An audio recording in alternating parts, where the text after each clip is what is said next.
The subjects I studied in med school were tough. No matter how hard I tried, some classes like electrocardiology just wouldn't stick. And I knew that if things didn't change, I would fail out of school, or worse, disappoint my Asian parents. So in doctor fashion, I went down a rabbit hole of self-diagnosis, and I discovered a system for learning insanely difficult topics that I'd never seen in 2 decades of school. And don't worry, I'm gonna give you that exact system, but we have to first understand what makes something difficult to learn. Think of it like playing a video game. The first time you play, you just learn a few basic attacks, and you learn the game mechanics and how to move your character around. We're only introduced to a few things to begin with. Now compare that to hopping into someone else's save file, who's clocked in 10,000 hours of playtime, has maxed out their character and their gear, and is about to fight the last boss. This would be a really difficult place to start learning, right? There's 50 abilities, skills, and items, and even though it's the final form that we want to get to, it doesn't make sense to start there. So when you're learning something new, don't try to lay eyes on everything, everywhere, all at once. This is going to be super overwhelming and frustrating. Instead, plan to learn in cycles, especially if you're tackling an insanely complex subject.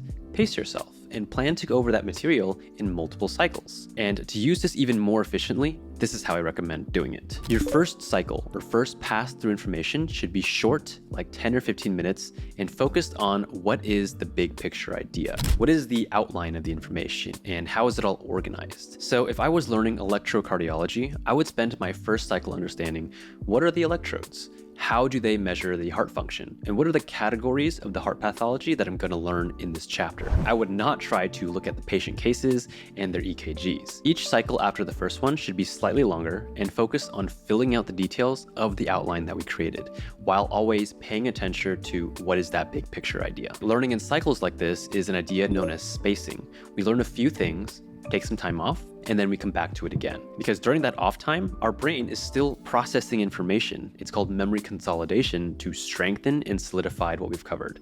And it's enhanced by getting deep REM sleep. So make sure you're also hitting your 8 hours. We go a lot deeper with learning in cycles in Study Quest, our program to help innovators build systems to learn faster and earn more. And I'll leave a link below if you're interested in joining us. So the idea of learning in cycles is very important, but which concepts should be prioritized and which ones should be left to the next cycle? Well, let's think about this in terms of money, because everyone pays attention when money is involved. So let's say you have 4 coins and you want to buy more knowledge. Every topic has a price. Complex topics like arrhythmias and EKGs cost more. Easier topics like stroke volume cost less. The price tag is known as intrinsic load, or how inherently complex something is. So the question is, how should I spend my money the most effectively? Well, you've probably heard the expression, you have to spend money to make money. If I spend 4 coins to buy this easier topic, maybe that topic will provide a return on investment, or ROI. Now, on my next cycle through the information, my total spending power increases from 4 to 6. It's all a game of Monopoly. A topic is difficult and feels overwhelming when we don't have the right knowledge and the context for it to make sense. And the more we try, the more frustrated and burnt out we're gonna get. This is why strategy number 2 is to pick the lowest hanging fruit. I would start by learning the concepts that are simplest to understand right now, and that take the least amount of effort, because it lays that foundation for learning the harder stuff. So for learning EKGs, I would probably start off with the simplest ideas first.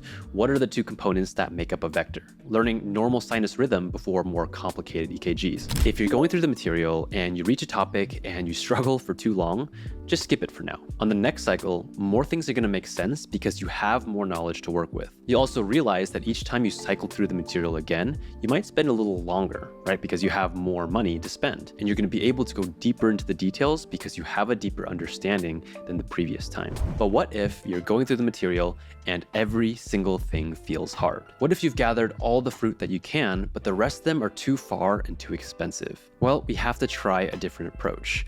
And this was a mistake that I found myself making a lot. If you're learning something and it doesn't make sense from one approach, then trying to learn it that same way won't suddenly make it make sense, right? This is known in psychology as the Einstein effect, where it's hard for us to see a different way if we've only ever done things in one way. And so to switch up the way we think is to use strategy number 3 here, which is using lateral thinking when we hit a learning rut. So instead of trying the same approach again, try to sidestep, move laterally to a related concept or idea that might help. Most of us do this naturally when we encounter a physical problem. Like if a road is closed due to construction, I will find a way around it instead of trying to go through. But for some reason, it's not the first thing we think to do when learning abstract concepts. One of my favorite ways to think laterally is to use analogies, where we make a comparison to something else that we already do know. For example, if learning electrical signals, depolarizations, and vectors are too complex and crazy for me to grasp right now, I would stop trying to use those same resources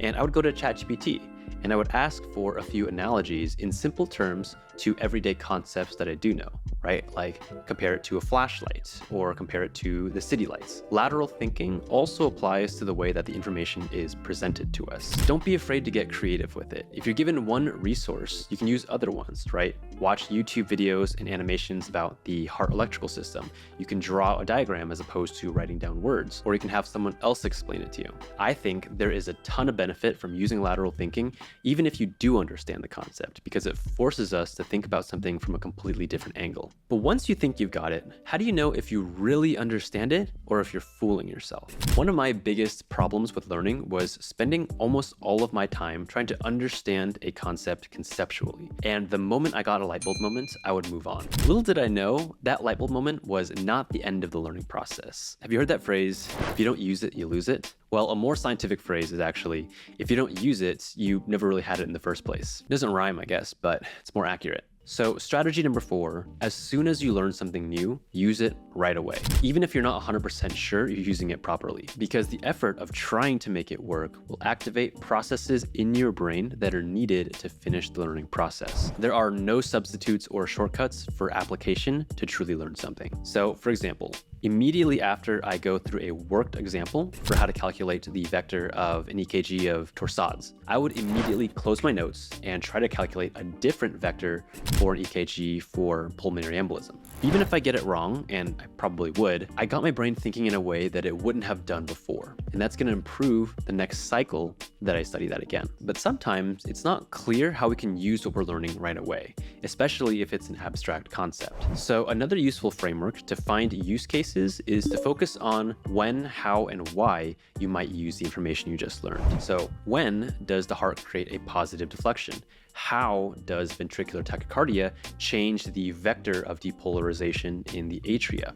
Why does the torsades EKG look like this? Those 3 questions usually require a lot deeper critical thinking than simply knowing what the definition of the concept is.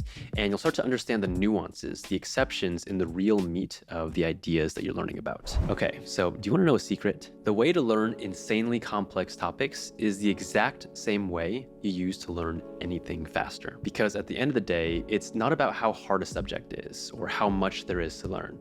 It's about having a strategy that you can rely on to make the learning process repeatable and easy. And I wish that I knew this stuff years ago when I was taking boards and studying for step 1 and stuff. But with a learning system like this, it's also really important to stay organized and manage all of our notes so we don't lose anything. So if you're interested in how I set up that learning system, you'll love this video right over here.